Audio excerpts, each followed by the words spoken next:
Okay, so I got back home from walking with my neighbor maybe half an hour, 45 minutes ago. I apologize for the low light. It is starting to get dark. Anyways, you know, when I woke up this morning, I was feeling, I was, I've been getting pretty decent amount of sleep. But when I woke up, I was still tired.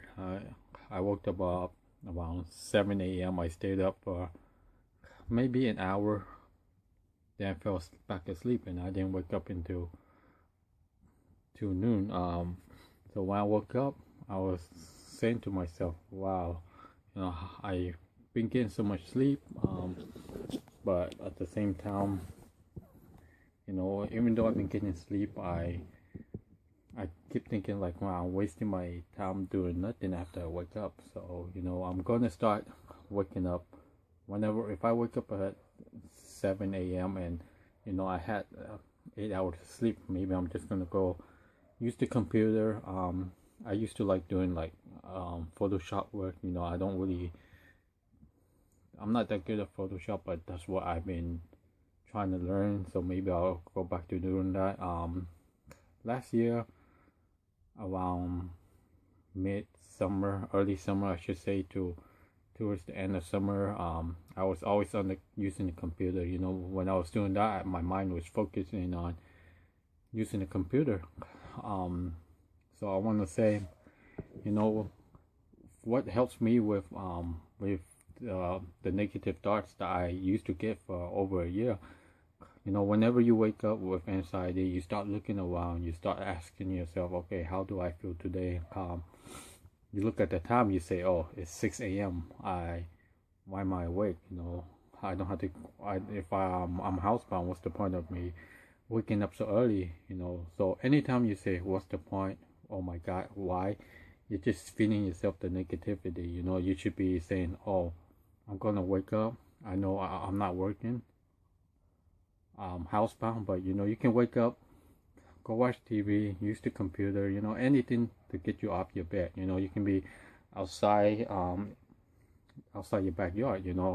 That's what I started doing. My exposure was just mainly staying around my backyard, just so I can allow myself to experience what the outside world feels like again, and then slowly expand my safety's comfort zone, from being my room to being in my backyard to being in the front yard to walking to my neighbor's house to my neighbor's house, so on and so on. It might take a while, but the sooner you start, the sooner you can walk to the corner. If you can't get the mail, start with getting the mail. Every little step you take, you're feeding your mind more positive thoughts. When you have relapse days, when you're having a bad day, you focus on the bad day. You don't want to focus on the good day as much. And I always like that too, because when you're having a good day, you don't want to focus on it because it's a good day. When you're having a bad day, you start asking yourself, oh my God, why was I having a bad day? I wasn't having a bad day yesterday or the previous day, etc., etc. Right? So that's what I was doing. When I didn't have anxiety, I would never focus on the good day, because it's a good day. You don't focus on a good day. You focus on the bad moments. That's how a lot of people are. That's how with anxiety it gets worse, because you're focusing on your symptoms, your anxiety sensation. You're focusing on the depression, the negative thinking. Your brain is so focused on those thoughts that it doesn't know anything else. You feed your anxiety by telling yourself what you're scared of. For example, if you're scared to go down to get the mail, every time you try to attempt to get the mail, someone asks you, what are you doing or where are you going? And you say, I'm going to get the mail. Instantly, your brain is like, no, you're not. You're scared. Remember? So your brain protects you by remembering what you're scared of. But what you're not scared of, it won't protect you, because it knows it doesn't need to protect you, if that makes sense. So if I say I'm scared of being home alone, and someone tells me, hey, I'm going to be away from the house for half an hour, you're going to be home alone, and then I might say, okay, fine. And then slowly my brain is going to process, oh my God, I'm going to be home alone. That's something I don't want to be, home alone. That's something I'm scared of or whatever. So whatever you're scared of, you're programming your brain knows it. So sometimes you don't even have to remind yourself what you're scared of, but the more you say, oh, I'm scared of this, I'm scared of that, how you're looking for, if you're going for a walk, go for a walk. Don't say, oh my God, if I go for another block, I might pass out. Oh my God, if I cross the street, I haven't crossed the street for this amount of time, I might do this, I might do that, and then you don't want to cross the street, and then one day you cross it, you're like, okay, nothing happened. Then you're gonna wonder, why was I so afraid of crossing that street? So if your brain is, it's like mine, like right now I don't have the depression, but sometimes I still have that fear cycle. It's because my brain is like, no, don't think of the fear. I want you to be going outside having fun. I'm not gonna make you dizzy. I'm not gonna freak you out, etc., etc.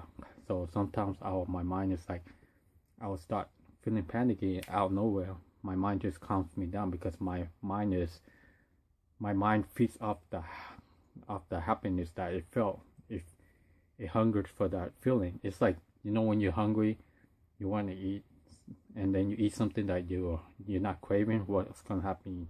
Your stomach's gonna turn you down, then you can't eat, right? So that's the same thing with anxiety. If your brain is, if you're recovering but you still have relapse day, it's because your brain is stuck between the fear and the anxiety, the depression, and the excitement, the joy, and the happiness. So you have to break that cycle. You have to choose which one your brain wants. So of course you want the happiness, and then once your brain hungers for the happiness, and when you feel the anxiety, your brain is going to be like, nope, let's not go there, let's go to the happy place, wherever that is. So sometimes when I'm in my room and I feel dizzy and I go outside, my mind is like, I can feel the tension in my body slowly ease off, calm down. The dizziness goes from really dizziness, from really high to slowly calm, and then instantly I don't feel that anxiety anymore. So it just depends, how you treat your behavior, how your thought patterns are. Like everyone always says, think positive. But first when they say think positive, I was like, I would if I could, but in a way they were right. If you feed yourself positive thoughts, that's all your brain wants, positive thoughts. If you think you can't, but it's because you allow yourself to think that you can't think positive. But if you go outside and let's say you go for a walk with a friend, don't talk about anxiety, don't talk about anything, talk about the good times, and then slowly your mind is going to remember those good days, that you have those memories of you when you didn't have anxiety, and then those memories are going to slowly appear, and then every time you do it, they will slowly get better and better.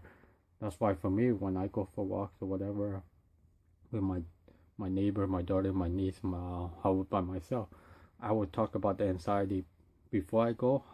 After I come back, I won't talk about why I'm going, because I want my mind to get the anxiety off of my head before I go for a walk. And then so when I'm going for a walk, I can feel that excitement, the happiness of going outside, if that makes sense. So you have to challenge your thoughts. Your thoughts are there because of how you react to it.